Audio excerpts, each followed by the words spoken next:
وعلى آل إبراهيم إنك حميد مجيد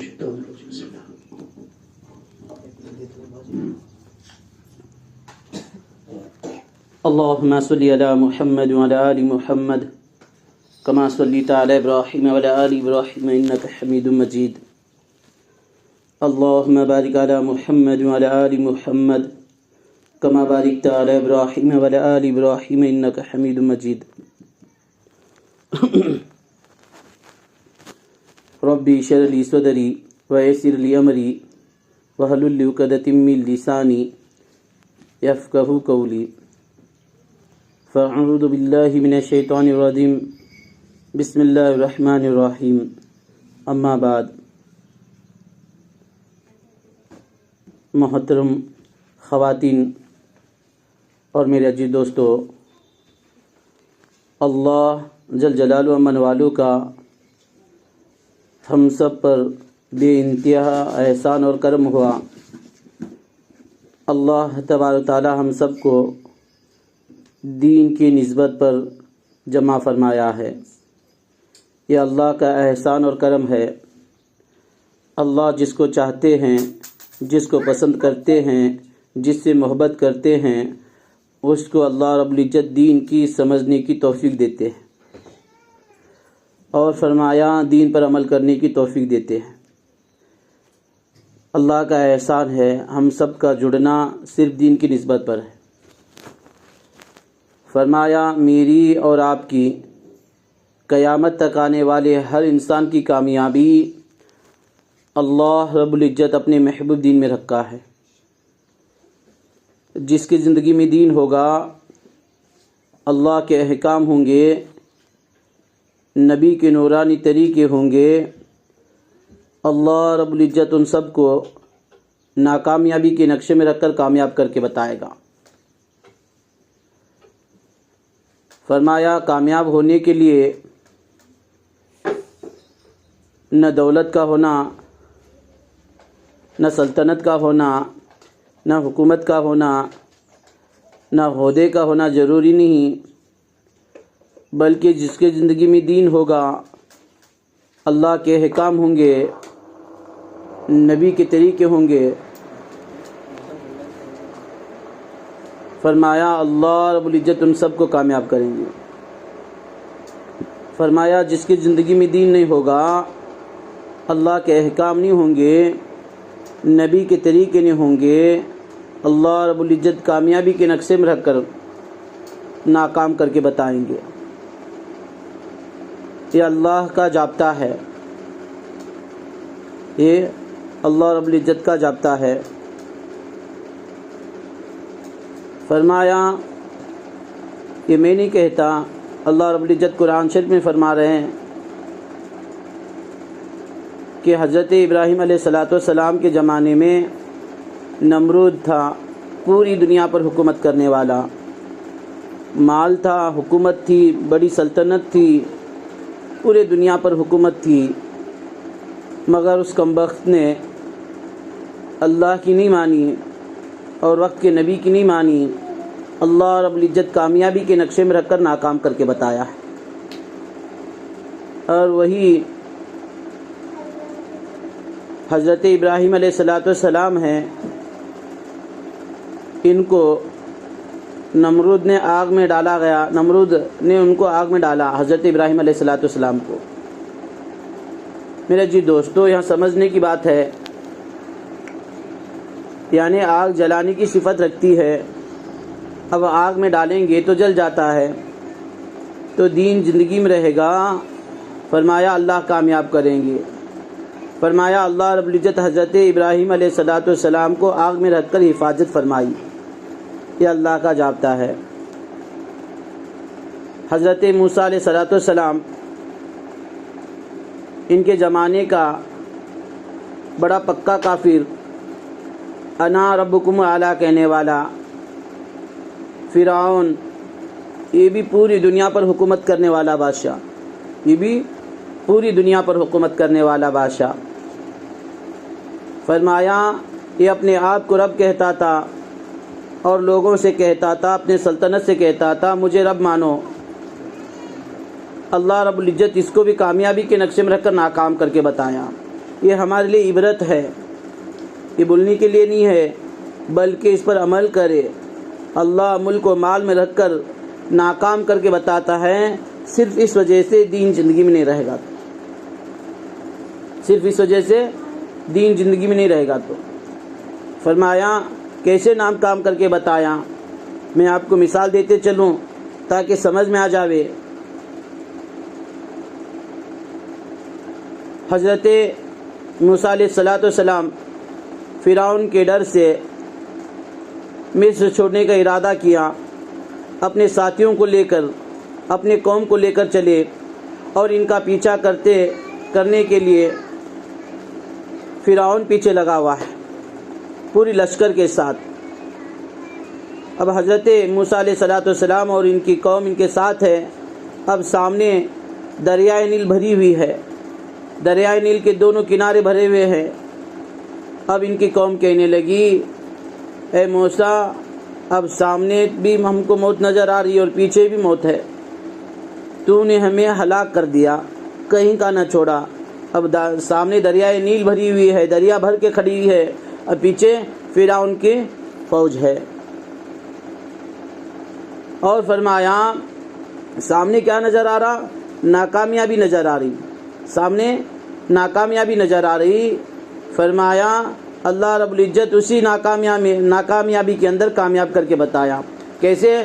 حضرت موسیٰ علیہ السلام اللہ کی طرف متوجہ ہوئے اور پوچھے تو اللہ رب العزت نے موسیٰ علیہ السلام سے کہا، موسیٰ میری مدد تیرے ساتھ ہے، موسیٰ میری مدد تیرے ساتھ ہے، تمہارے ہاتھ میں جو لکڑی ہے وہ دریا پر مارو، وہ پانی پر مارو۔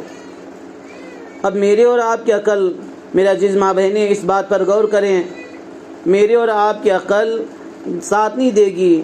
اب سامنے دریا ہے، پیچھے دشمن ہے، دشمن کے فوج ہے۔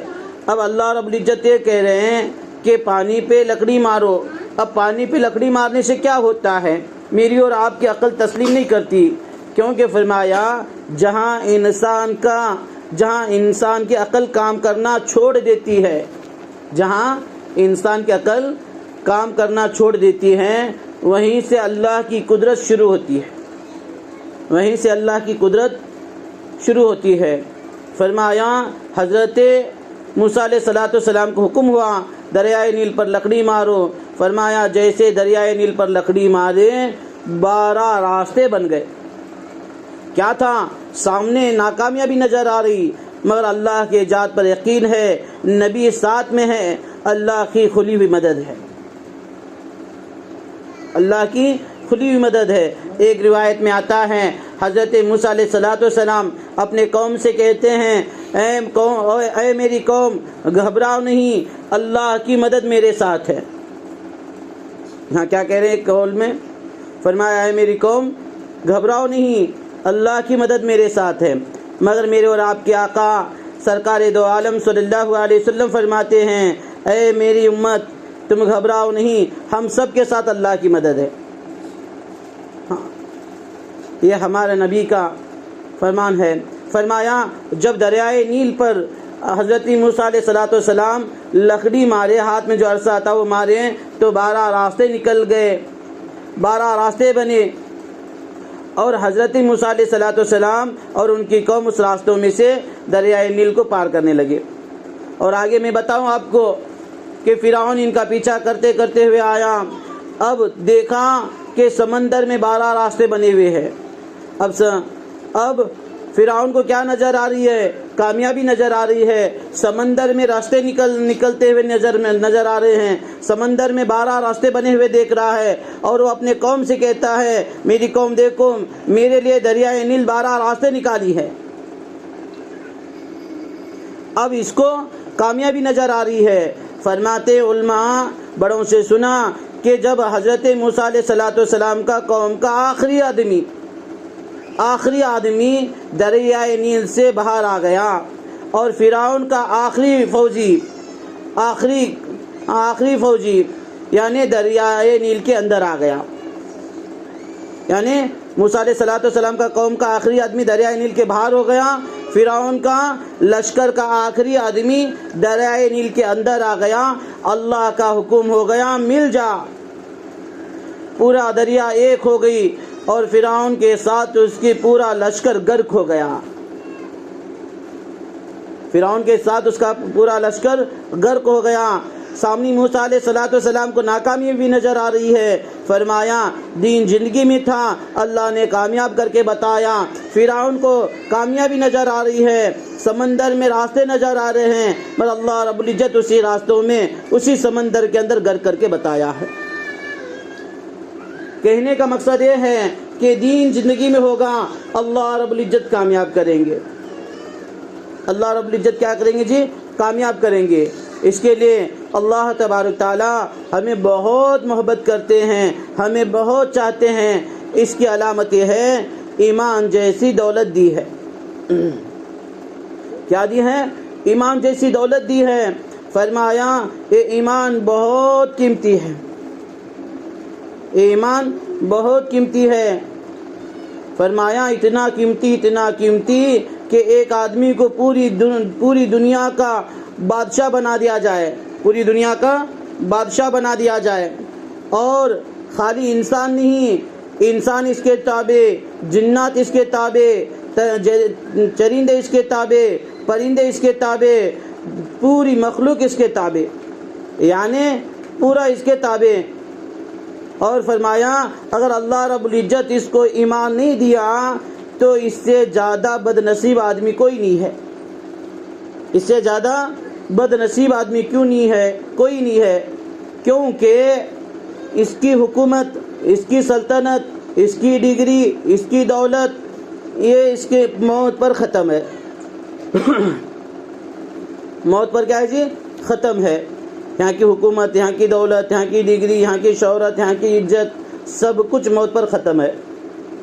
فرمایا ایک آدمی بندہ ہو یا بندی ہو، غریبی ہے، یعنی جھوپڑا میں رہنے والا ہے، جھوپڑا میں رہنے والی ہے، مرچی روٹی کھاتی ہے، پہننے کے لیے اچھے کپڑے نہیں ہیں، مگر دین کے ساتھ زندگی گزارتی ہے۔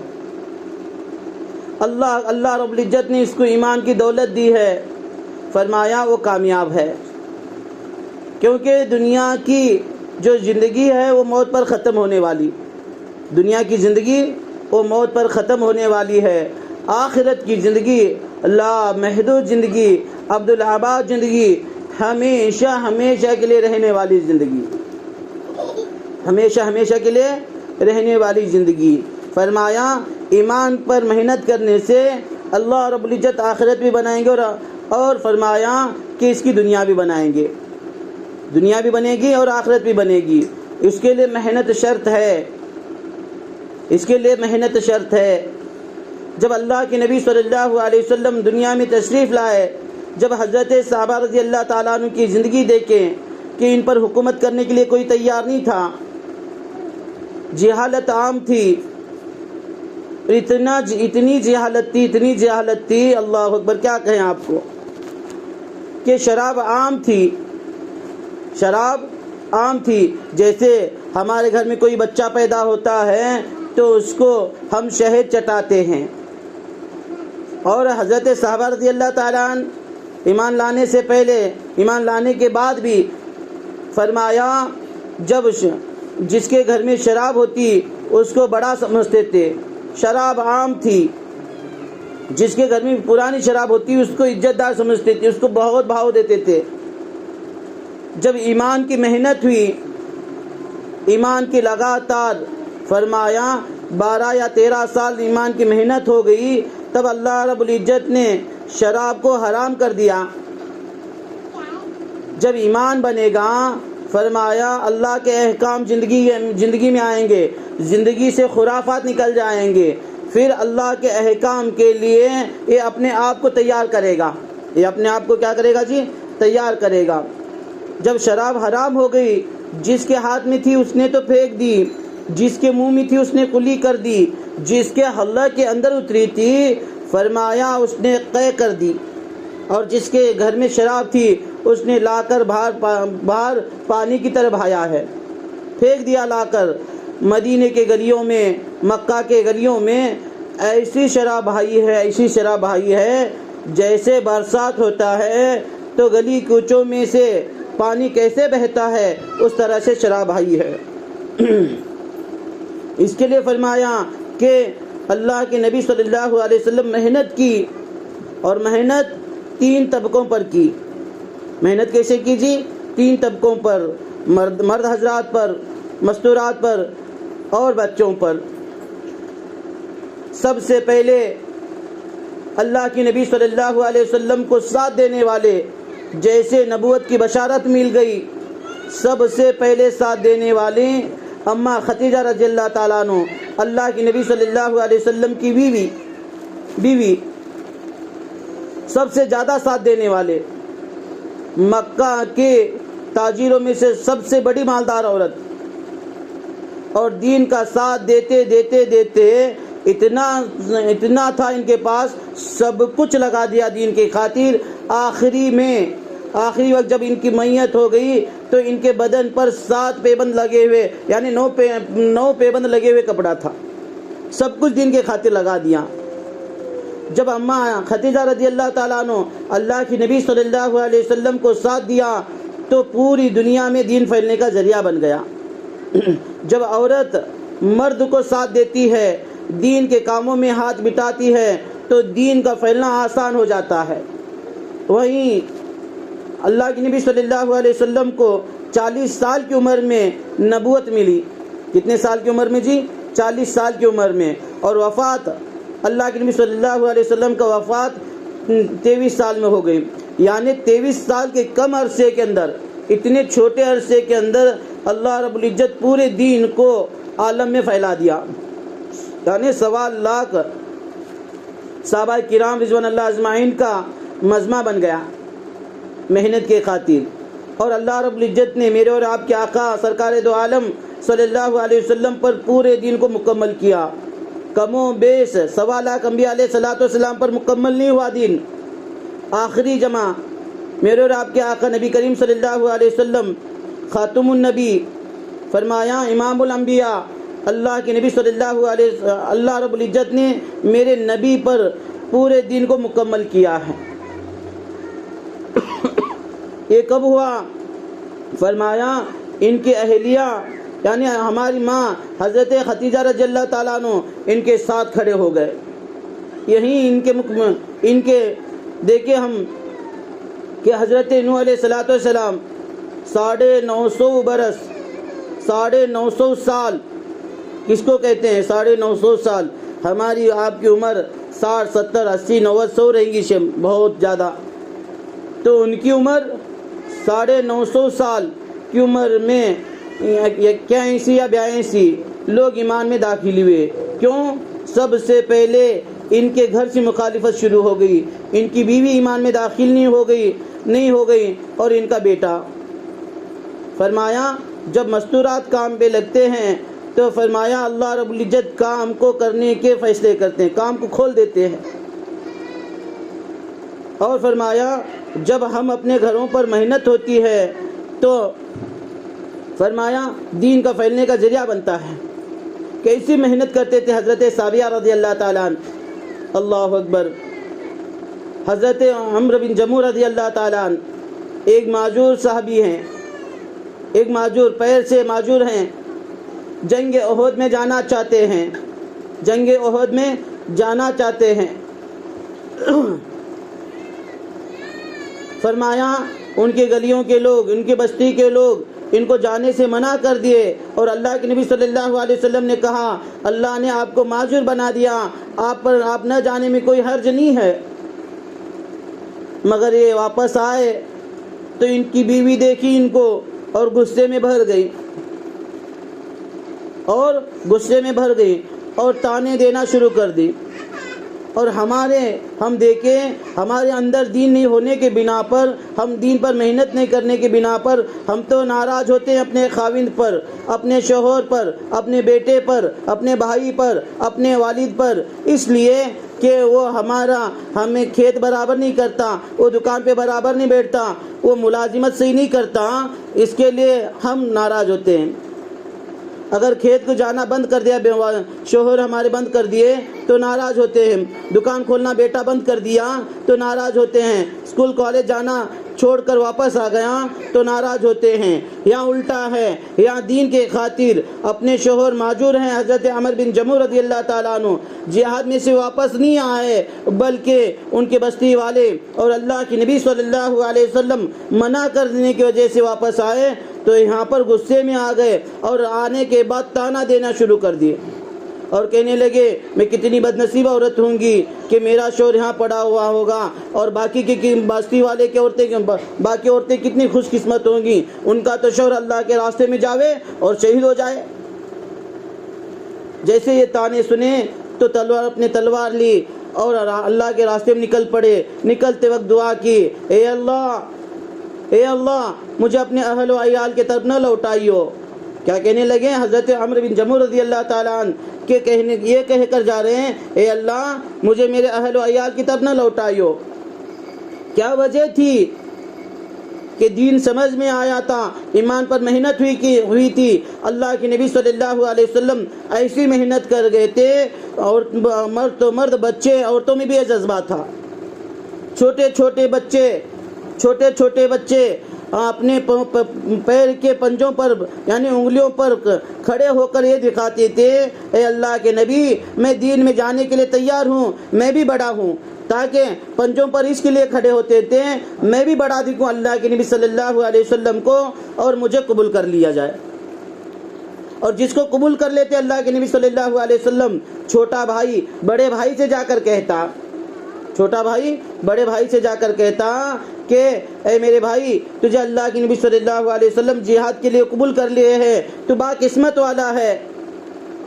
میں اللہ کے نبی صلی اللہ علیہ وسلم سے کہوں گا، اے اللہ کے نبی میں میرے بھائی سے زیادہ طاقتور ہوں، آپ آزمانا چاہتے ہیں تو کشتی ہم دونوں میں کشتی لگوا دو، اور میں تجھ سے کشتی پکڑوں گا اور تو ایک بار گر جانا، تیرے گرنے کی وجہ سے اللہ کے نبی مجھے جہاد میں قبول کر لیں گے، اللہ کے نبی مجھے جہاد میں قبول کر لیں گے۔ یہ جذبہ تھا، یہ دین کا شوق تھا، یہ ولولہ تھا، میرا بھی دین کے خاطر کچھ نہ کچھ لگے۔ یہ جذبہ ولولہ آج ہمارے اندر سے نکل گیا، ہمارے اندر دنیا کی ہرس آ گئی، ہمارے اندر دنیا کی محبت آ گئی، ہمارے اندر مال کی محبت، ہمارے اندر اولاد کی محبت، ہمارے اندر کھیتی اور کھلیان کی محبت، ہمارے اندر اچھے محلات کی محبت آ گئی۔ اس کے لیے دین کی طرف ہماری رجوع نہیں ہے۔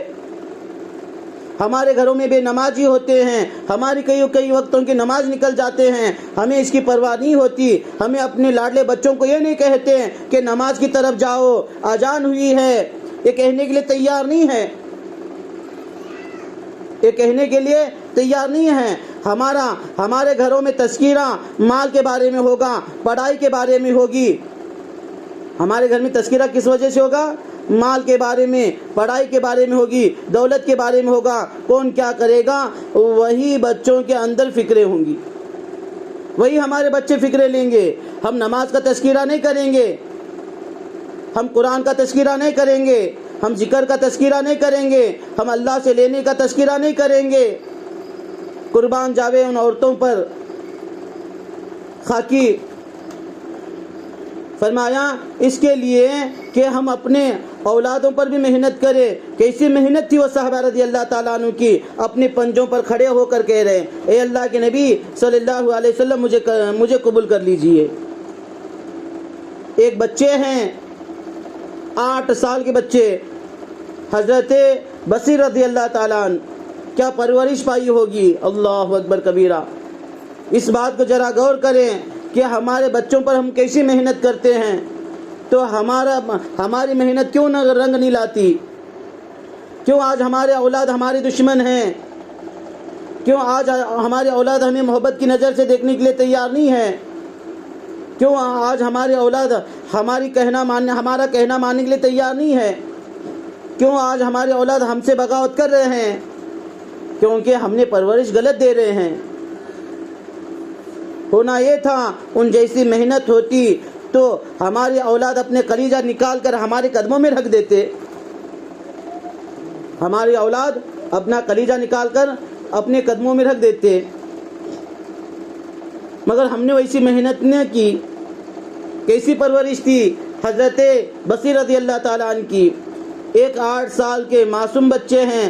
جنگ احد کی واقعہ ہے، یہ مدینے میں ہے۔ جنگ احد فتح ہوئی، بعد میں شکست ہو گئی، بہت بڑا واقعہ ہے۔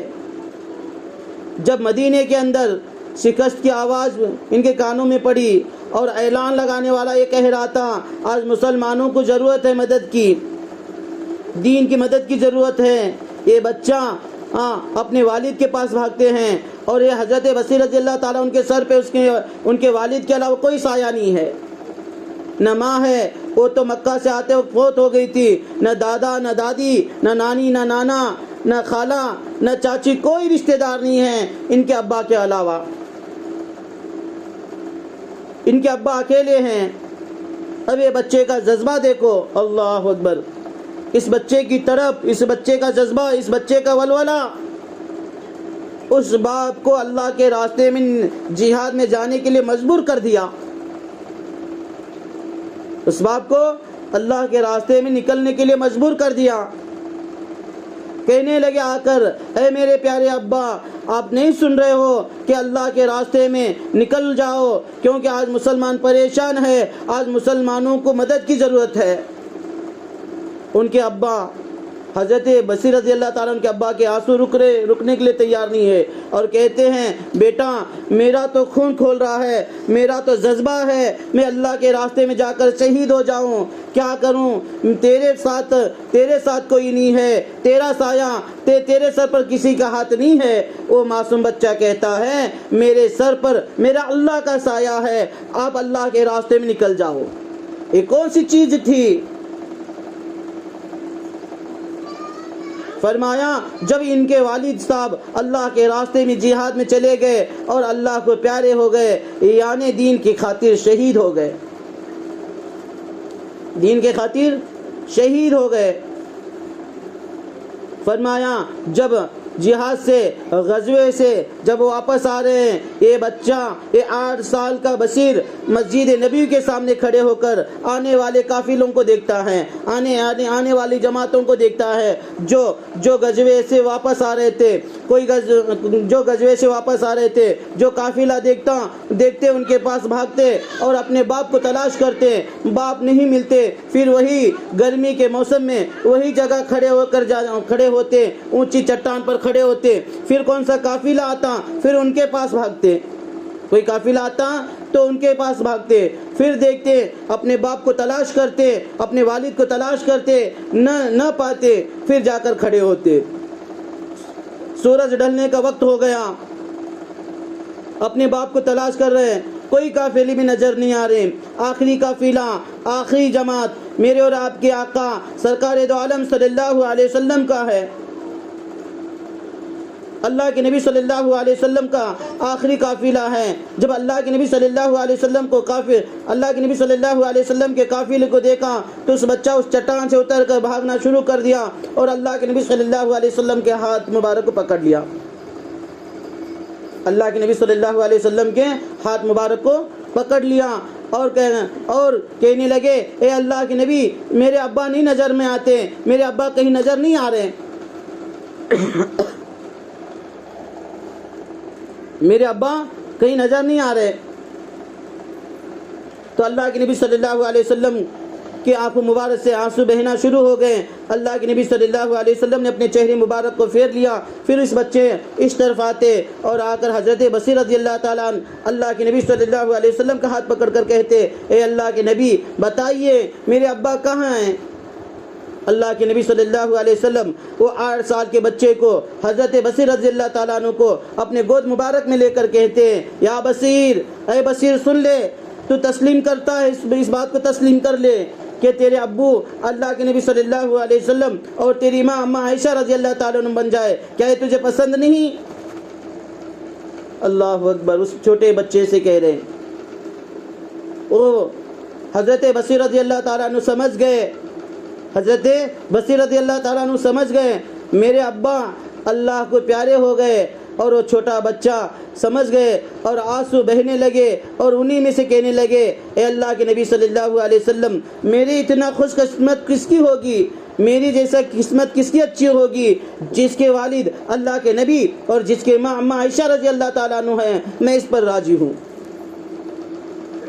تو فرمایا ہم اپنے بچوں کی تربیت کریں، اپنے بچوں کی نماز کی نگرانی کریں۔ لقمان حکیم علیہ السلام کا فرمان ہے کہ کہتے ہیں جیسے کھیتی کے لیے پانی ہے، کھیتی کے لیے پانی کی ضرورت ہے، ویسے اولاد کے لیے فرمایا کہ بھی تنبیہ کی ضرورت ہے۔ اپنے بچوں کو نماز کی نگرانی کرے، ہاں فرمایا خود بھی نماز کی پابندی کرے۔ نماز فرماتے حدیث پاک میں آتا ہے اللہ کے نبی صلی اللہ علیہ وسلم نے فرمایا سراسر ظلم ہے اور کفر ہے اور نفاق اور شخص کا فعال جو مؤذن کی آواز سنے اور نماز کو نہ جائے۔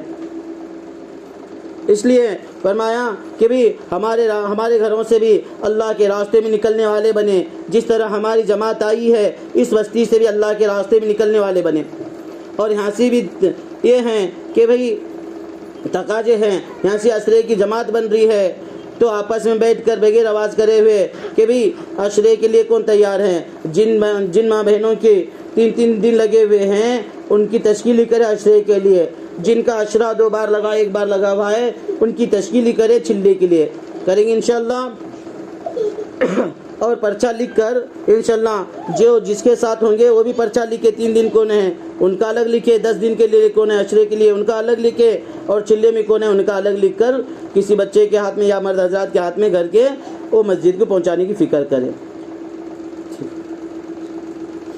اللہم صلی علی محمد وعلی آل محمد کما صلیت علی ابراہیم وعلی آل ابراہیم انک حمید مجید۔ اللہم بارک علی محمد وعلی آل محمد کما بارکت علی ابراہیم وعلی آل ابراہیم انک حمید مجید۔ یا ربی صلی وسلم دائما ابدا علی حبیبک خیر الخلق کلہم سبحان اللہ وبحمدہ عدد خلقہ ورضا نفسہ وزینت عرشہ ومداد کلماتہ۔ اے اللہ رحم فرما، کرم فرما، عافیت عطا فرما۔ اے اللہ ہمارے گناہوں کو معاف فرما، بے شک ہم اقرار مجرم ہیں۔ اے اللہ بے شک ہم اقرار مجرم ہیں۔ اے اللہ ہم اپنے گناہوں کا اقرار کرتے ہیں۔ اے اللہ سب سے بڑا گناہ یہ ہوا ہے مولا کریم ہمارے بستیوں سے، ہمارے گھروں سے، ہمارے محلوں سے اے اللہ دین مٹتا جا رہا ہے۔ اے اللہ ہم اپنے کاروبار میں، اپنے گھروں میں اے اللہ ہم مگن ہیں۔ اے اللہ اس جرم عظیم کو معاف فرما۔ اے اللہ ہم سب کو دین کی محنت کے لیے قبول فرما۔ اے اللہ دین کے محنت کے لیے نکلنے والے بنا دے۔ اے اللہ سارے عالم کی محنت کے لیے اللہ ہم قبول فرما۔ اے اللہ سارے عالم کی محنت کے لیے قبول فرما۔ اے اللہ اس محنت کرنے کے لیے ہمیں صحت اور تندرستی عطا فرما۔ اے اللہ تیرے راستے میں بار بار نکلنے والے بنا دے۔ اے اللہ تیرے راستے میں بار بار نکلنے والے بنا دے۔ اے اللہ اس بستی میں 100% دین کو زندہ فرما، اس بستی میں 100% مسلمانوں کو آباد فرما۔ اے اللہ جس گھر میں ہماری جماعت اتری ہوئی ہے اے اللہ ان گھر والوں کو جزائے خیر عطا فرما، ان کے گھروں میں برکت عطا فرما، ان کے نسلوں میں دین کو زندہ فرما۔ اے اللہ ان کے گھروں میں دین کو زندہ فرما۔ اے اللہ ان کے نسلوں میں دین کو زندہ فرما۔ اے اللہ یہ تیرے مہمانوں کو رہنے کا ٹھکانہ دیا ہے۔ اے اللہ یہ تیرے مہمانوں کو رہنے کا ٹھکانہ دیے ہیں۔ اے اللہ ان کے لیے، ان کے گھر والوں کے لیے، ان کے آل اولادوں کے لیے، ان کے نسلوں کے لیے اے اللہ تو جنت کا فرمان بنا دے۔ اے اللہ جنت کا مستحق بنا دے، جنت کے فیصلے بنا دے۔ اے اللہ جنت کے فیصلے فرما۔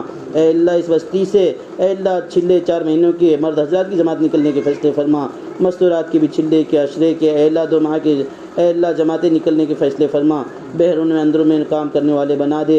اے اللہ نظام دین کی تقاضوں کو پورا کرنے والے بنا دے۔ اے اللہ جنہوں نے دعا کے لیے کہا لکھا ہے جو کہنا چاہتے تھے نہ کہہ سکے ان کے جائز تمناؤں کو پورا فرما۔ اے اللہ ہمارے ساتھ بہت سارے ساتھی مستورات نکلنے کے لیے تیار تھی، اے اللہ ہمیں ان کو چھوڑ کر آئے ہیں، اے اللہ ان کو بھی آئندہ نکالنے کے فیصلے فرما۔ یہ دعا جناب رسول اللہ صلی اللہ تعالیٰ علیہ وسلم کے صدقے قبول فرما۔